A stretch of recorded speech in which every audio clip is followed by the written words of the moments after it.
आज हम बात करने वाले हैं भारतीय इतिहास के एक बहुत ही महत्वपूर्ण दौर की, वैदिक एज। हमारे पास कुछ रिसर्च हैं, कुछ नोट्स हैं। हाँ, और इनसे हम कोशिश करेंगे समझने की कि उस प्राचीन काल में मतलब लोगों का जीवन कैसा था, समाज कैसे बदला, उनकी सोच क्या थी, ये सब। बिल्कुल। और इसे समझने के लिए हमने इसे दो हिस्सों में बांटा है, अर्ली वैदिक और लेटर वैदिक पीरियड। हाँ, मोटा मोटा देखें तो अर्ली वैदिक पीरियड है करीब 1500 से 1000 बीसी और लेटर वैदिक पीरियड करीब 1000 से 600 बीसी। तो देखते हैं कि इन दोनों में क्या बड़े फर्क आए। ठीक है, तो फिर शुरू करते हैं अर्ली वैदिक पीरियड से। हमारे सोर्सेज बताते हैं कि आर्यंस का आगमन मध्य एशिया से हुआ।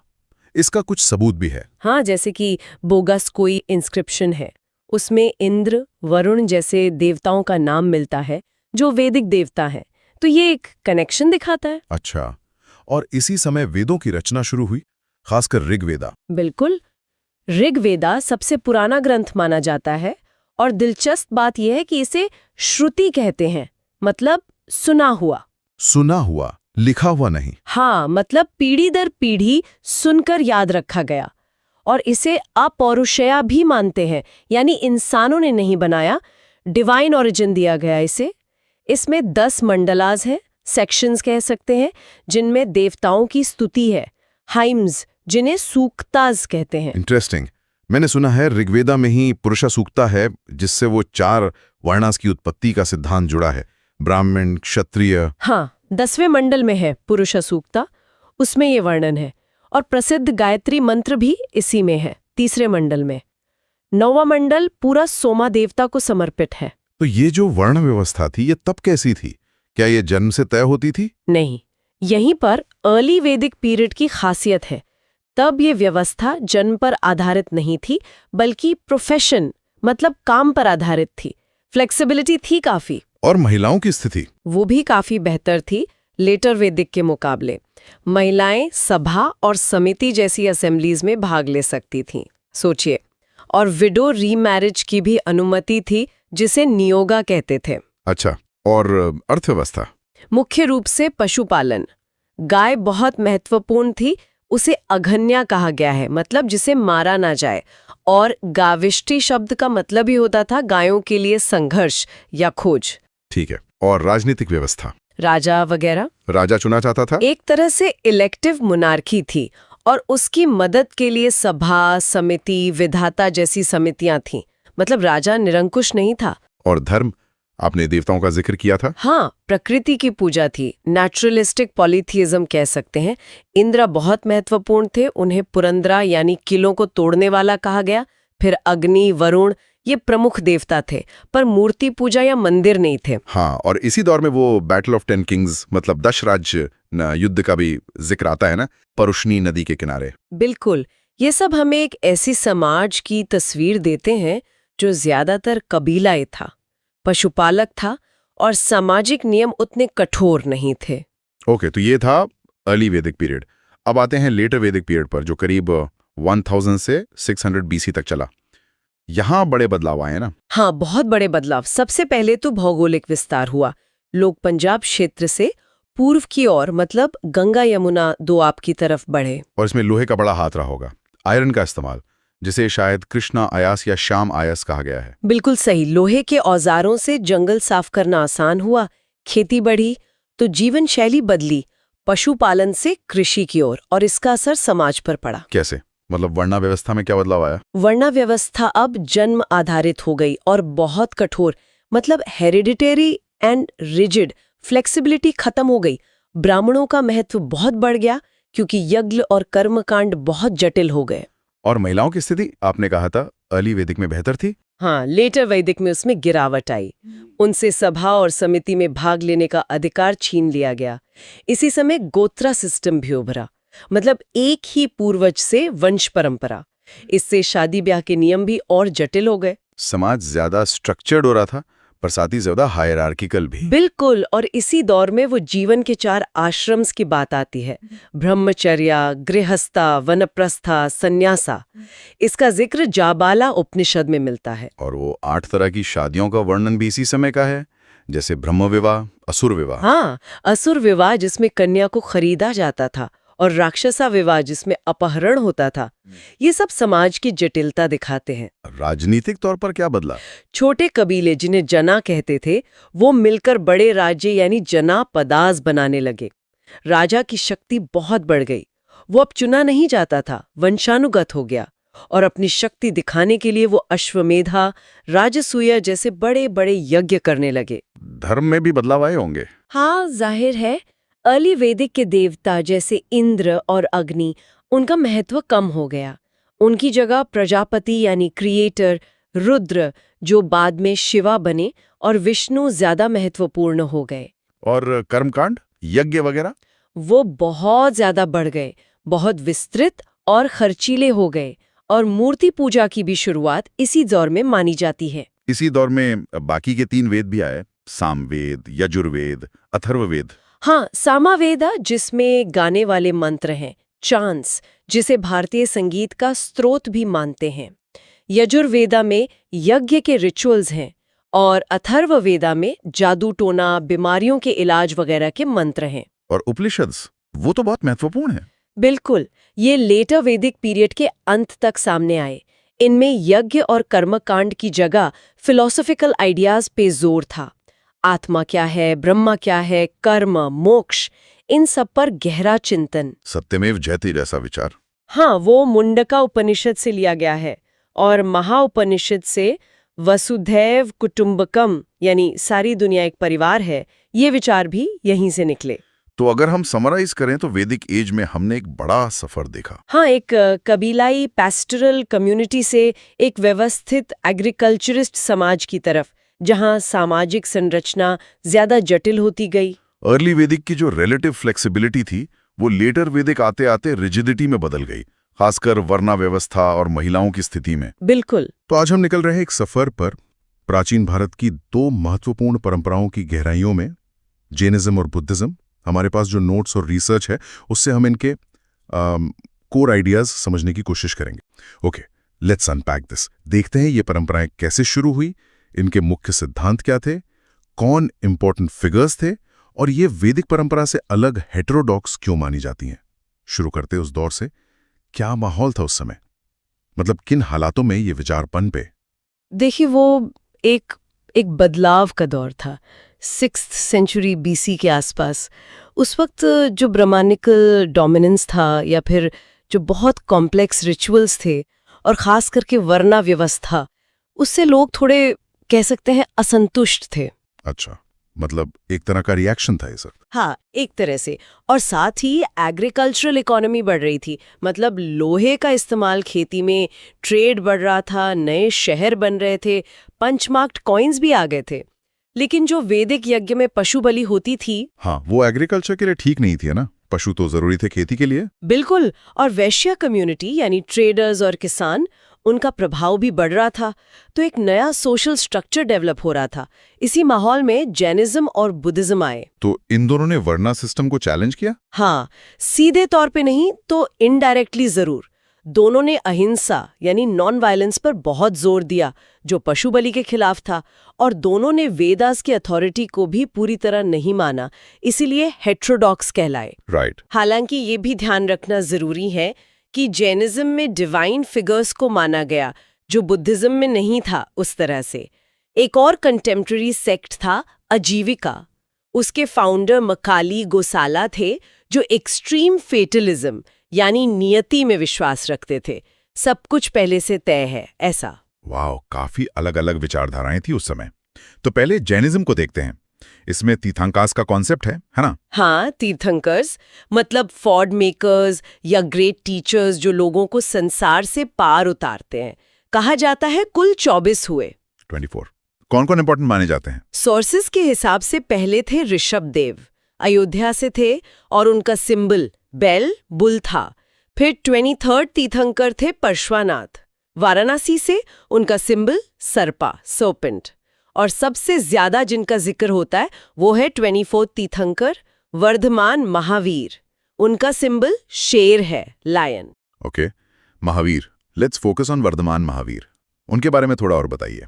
जरूर। महावीर का जन्म वैशाली के पास कुंड ग्राम में हुआ, एक क्षत्रिय परिवार में। उनके पिता सिद्धार्था जिनात्रिका क्लैन के हेड थे और माता त्रिशाला लिच्छावी प्रिंसेस थीं। तो वो भी राजघराने से थे। हाँ, क्षत्रिय थे। उनकी एक बेटी थी अनुजा, जिनकी शादी जमाली से हुई, जो महावीर के पहले डिसाइपल भी बने।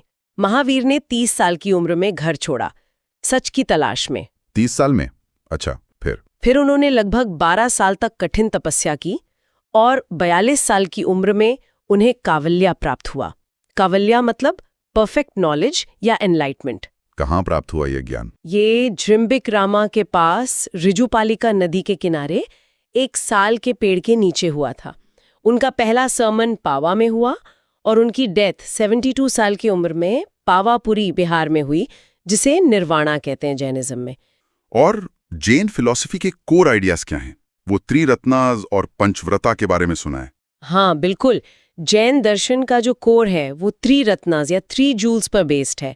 सम्यक दर्शना, राइट फेथ, सम्यक जनाना, राइट नॉलेज, और सम्यक चरित्रा, राइट कंडक्ट। इनका लक्ष्य है मोक्षा, यानी जन्म मरण के चक्कर से मुक्ति। और पंचमहाव्रता? इन त्रिरत्नास को प्रैक्टिस करने के लिए 5 महाव्रत हैं: अहिंसा, सत्य, अस्तेय, ब्रह्मचर्य या सेक्सुअल नॉन इंडल्जेंस, और अपरिग्रह, नॉन पोजेशन या डिटैचमेंट फ्रॉम मटेरियल थिंग्स।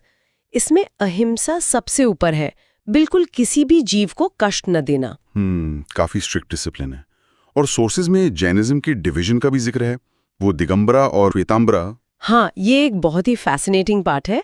हुआ ये कि मगधा में एक भयंकर अकाल पड़ा चंद्रगुप्त मौर्य के टाइम के आसपास। तो भद्रबाहु अपने फॉलोअर्स के साथ साउथ इंडिया मतलब कर्नाटका चले गए। अच्छा, माइग्रेशन हुआ। हाँ, और स्थलाभद्रा अपने फॉलोअर्स के साथ नॉर्थ में ही रुक गए। जो साउथ गए भद्रबाहु के लोग, वो ज्यादा स्ट्रिक्ट थे ओरिजिनल टीचिंग्स को लेकर, और वो वस्त्र नहीं पहनते थे। वो कहलाए दिगंबराज, यानी sky clad. Sky clad, okay. और जो नॉर्थ में रहे स्थलभद्रा के फॉलोअर्स, वो सफेद कपड़े पहने लगे और थोड़े लिबरल हुए रूल्स को लेकर। वो कहलाए श्वेतांबराज, यानी व्हाइट क्लैड। भद्राबाहु ने ही चंद्रगुप्त मौर्य को सल्लेखना के लिए प्रेरित किया था, जो फास्टिंग अनटू डेथ होता है। Oh wow. और जैन काउंसिल्स भी हुई थी। हाँ, 2 इंपॉर्टेंट जैन काउंसिल्स का जिक्र मिलता है। पहली पाटलिपुत्रा में हुई, स्थलाभद्रा के अंडर, लगभग 298 बीसी में, और दूसरी वल्लभी, गुजरात में हुई 512 एडी में। इनमें टीचिंग्स और टेक्स्ट्स को कंपाइल और ऑर्गेनाइज किया गया। जैन लिटरेचर मुख्य रूप से प्राकृत लैंग्वेज में लिखा गया है। प्राकृत में, ठीक है। और आर्किटेक्चर में जैनिज्म का क्या कंट्रीब्यूशन रहा? कुछ खास एग्जाम्पल्स। राजस्थान में माउंट आबू का दिलवारा जैन टेम्पल तो अपनी नक्काशी के लिए दुनिया भर में मशहूर है। फिर कर्नाटका में श्रवणबेलागोला में गोमतेश्वरा या बाहुबली की विशाल मूर्ति है। एलोरा केव्स महाराष्ट्र और खजुराहो एमपी में भी जैन टेम्पल्स मिलते हैं। काफी रिच आर्किटेक्चरल हेरिटेज है। काफी कुछ है देखने के लिए। चलिए अब बुद्धिज्म की तरफ बढ़ते हैं। फाउंडर तो हम सब जानते हैं, गौतम बुद्धा। हाँ, गौतम बुद्धा वो शाक्या क्लैन के थे। उनका जन्म 563 बीसी में लुम्बिनी, जो अब नेपाल में है, वहां हुआ था। असली नाम सिद्धार्थ था। पिता थे सुद्धोदना, शाक्या रिपब्लिक के चीफ, और माता महामाया कोलिया ट्राइब की थीं। उनकी स्टेप मदर प्रजापति गौतमी थी, जो पहली भिक्खुनी यानी बुद्धिस्ट नन बनी। अच्छा, उनकी स्टेप मदर पहली नन बनी, इंटरेस्टिंग। और उनकी फैमिली? जब उन्होंने बुढ़ापा, बीमारी और मृत्यु देखी तो वो सच की खोज में निकल पड़े। इस घटना को महाभिनिष्क्रमणा कहते हैं। महाभिनिष्क्रमणा, और इसका सिंबल घोड़ा है ना? बिल्कुल। घर छोड़ने के बाद उन्होंने पहले 2 टीचर्स से सीखा, अलारा कलामा और उद्रका रामपुत्र, पर उन्हें संतुष्टि नहीं मिली। तो उन्हें एनलाइटनमेंट कैसे मिला और पहला सरमन कहाँ दिया? कई सालों की कठिन मेडिटेशन के बाद बोधगया में निरंजना नदी के किनारे एक पीपल पेड़ के नीचे उन्हें निर्वाणा या बोधि प्राप्त हुआ, मतलब एनलाइटमेंट। उस पेड़ को तब से बोधि ट्री कहते हैं। बोधि ट्री, राइट। हाँ, और फिर उन्होंने अपना पहला सर्मन सारनाथ में दिया अपने 5 पुराने साथियों को। इसे धम्माचक्र प्रवर्तना कहते हैं, यानी turning of the wheel of law. उनकी डेथ 80 साल की उम्र में कुशीनगरा यूपी में हुई, जिसे महापरिनिर्वाणा कहा जाता है। बुद्धा को लाइट ऑफ एशिया भी कहते हैं। उनके जीवन से जुड़े कुछ सिंबल्स हैं ना, उनके बारे में बताएंगे? जरूर। जैसे जन्मा, बर्थ का सिंबल है कमल लोटस या बैल बुल, महाभिनिष्क्रमणा रिनंसिएशन का घोड़ा हॉर्स, निर्वाणा एनलाइटनमेंट का बोधि ट्री, धम्मा चक्र प्रवर्तना फर्स्ट सर्मन का चक्र व्हील और महापरिनिर्वाणा डेथ का स्तूपा। ये याद रखने में आसान है। अब बुद्धिज्म की कोर फिलॉसफी क्या है? वो 4 नोबल ट्रूथ्स और 8 फुल पाथ? बिल्कुल, बुद्धिज्म की पूरी फिलॉसफी इन 4 नोबल ट्रूथ्स पर बेस्ड है। पहला, संसार में दुख है, ट्रूथ ऑफ सफरिंग। दूसरा, दुख का कारण है और वो है तृष्णा यानी डिजायर और attachment, truth of the cause of suffering. तीसरा है दुख का निरोध यानी दुख को खत्म करना संभव है, truth of the end of suffering. और चौथा है कि दुख निरोध का एक मार्ग है, एक रास्ता है, truth of the path to the end of suffering. और ये रास्ता है अष्टांगिका मार्ग या 8 फोल्ड पाथ। ये 8 फोल्ड पाथ क्या है? इसमें क्या क्या आता है? इसमें आते हैं राइट व्यू सही दृष्टि, राइट इंटेंशन सही संकल्प, राइट स्पीच सही वचन, राइट एक्शन सही कर्म, राइट लाइवलीहुड सही आजीविका, राइट एफर्ट सही प्रयास, राइट माइंडफुलनेस सही स्मृति और राइट कॉन्सेंट्रेशन सही समाधि। इनका पालन करके दुख से मुक्ति यानी निर्वाणा पाया जा सकता है। काफी प्रैक्टिकल अप्रोच लगता है ये। बुद्धिस्ट काउंसिल्स का क्या सिग्निफिकेंस था? क्यों हुई थी ये? बुद्धिस्ट काउंसिल्स बेसिकली बुद्धा के टीचिंग्स को प्रिजर्व करने और समय के साथ जो डिस्प्यूट्स या अलग-अलग इंटरप्रिटेशंस आ रहे थे उनको रिजॉल्व करने के लिए बुलाई गई थी। 4 इंपॉर्टेंट काउंसिल्स का जिक्र मिलता है सोर्सेज में। कौन कौन सी? पहली हुई थी राजगृहा में बुद्धा के महापरिनिर्वाणा के आसपास ही 483 बीसी में। इसके पेट्रॉन राजा अजातशत्रु थे और प्रेसिडेंट महाकश्यपा।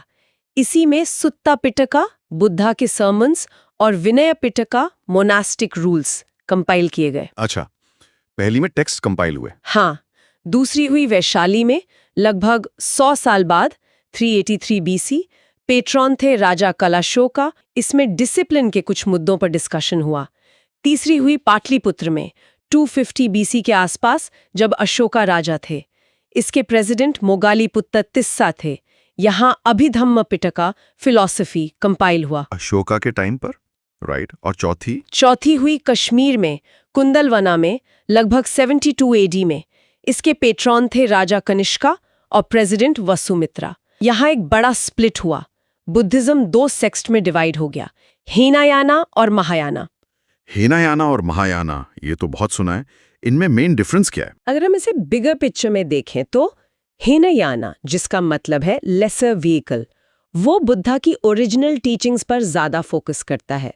वो बुद्धा को एक महान इंसान मानते हैं पर भगवान नहीं। इसमें वर्शिप नहीं होती और इनके टेक्स्ट मुख्य रूप से पाली लैंग्वेज में है, जैसे त्रिपिटिकस। यह south India, Sri Lanka, south east Asia में ज्यादा फैला। ओके। और महायाना यानी ग्रेटर व्हीकल बुद्धा को एक तरह से गॉड लाइक फिगर मानता है, उनकी आइडल वर्शिप करता है। इसमें बोधिसत्वा का कॉन्सेप्ट बहुत इंपॉर्टेंट है और इनके टेक्स्ट संस्कृत में भी मिलते हैं। यह north India, central Asia, China, Japan, Korea में ज्यादा फैला। बोधिसत्वा कॉन्सेप्ट ये क्या है? बुद्धिसत्वा वो व्यक्ति है जो एनलाइटनमेंट प्राप्त कर सकता है, मतलब निर्वाणा पा सकता है, लेकिन वो अपना निर्वाणा डिले करता है, रुक जाता है, ताकि वो दूसरे सभी बीइंग्स को एनलाइटन होने में मदद कर सके। ये महायाना बुद्धिज्म का एक सेंट्रल कॉन्सेप्ट है। इसके अलावा भी कोई सेक्ट्स हैं? हाँ, एक और सेक्ट है वज्रयाना, जो टैंट्रिक बुद्धिज्म से जुड़ा है। ये तिब्बत में काफी प्रोमिनेंट है। एक टेक्स्ट मिलिंदा पन्हा का भी जिक्र मिलता है, जो राजा Milinda, Indo Greek king Menander I और बुद्धिस्ट मंक नागासेना के बीच का डायलॉग है। काफी डाइवर्सिटी है बुद्धिज्म के अंदर भी। अब थोड़ा बुद्धिस्ट लिटरेचर और आर्किटेक्चर पर बात करते हैं। कुछ हाइलाइट्स? लिटरेचर में सबसे इंपॉर्टेंट है ट्रिपिटिकास, 3 बास्केट्स। सुत्ता पिटिका में बुद्धा के सर्मन्स हैं। विनाया पिटिका में मोनास्टिक रूल्स हैं, मॉन्क्स और नन्स के लिए। और अभिधामा पिटिका में फिलॉसफी और साइकोलॉजी है। ये सब पाली लैंग्वेज में है। सुत्ता, विनया, अभिधामा, गॉट इट। इसके अलावा जातका टेल्स हैं, जो बुद्धा के पूर्व जन्मों की कहानियां हैं, लगभग 550 कहानियां। और अश्वघोषा ने संस्कृत में बुद्धचरिता लिखी, जो बुद्धा की बायोग्राफी है। ये कुछ इंपॉर्टेंट लिटरेरी वर्क्स हैं। और आर्किटेक्चर? चैत्य एक तरह का प्रेयर हॉल या श्राइन होता है, जिसके अंदर अक्सर एक छोटा स्तूपा होता है। विहारा वो जगह है जहां मॉन्क्स रहते थे, मतलब मॉनेस्ट्री या ड्वेलिंग प्लेस। और स्तूपा एक गुंबदनुमा माउंड लाइक स्ट्रक्चर होता है, जिसमें बुद्धा या किसी और सेंट के रेलिक्स या अवशेष रखे जाते हैं। ये वर्शिप का सेंटर होता था। रिलिक्स? अच्छा, तो कुछ इंपॉर्टेंट स्तूपास कौन से हैं? सोर्सेज में का जिक्र है, जो मध्य प्रदेश में है। ये शायद सबसे पुराना स्टोन स्ट्रक्चर है इंडिया में। भरहोट एमपी, सारनाथ यूपी, अमरावती आंध्र प्रदेश में भी इंपॉर्टेंट स्तूपास मिले हैं। पिपराहवा यूपी को सबसे पुराना माना जाता है। बिहार में केसरिया स्तूपा सबसे बड़ा है। कुशीनगर में रामाभार स्तूपा है, जहां बुद्धा का अंतिम संस्कार हुआ था। सारनाथ में धमेक स्तूपा है, जहां पहला सरमन दिया था। लद्दाख में शांति स्तूपा है।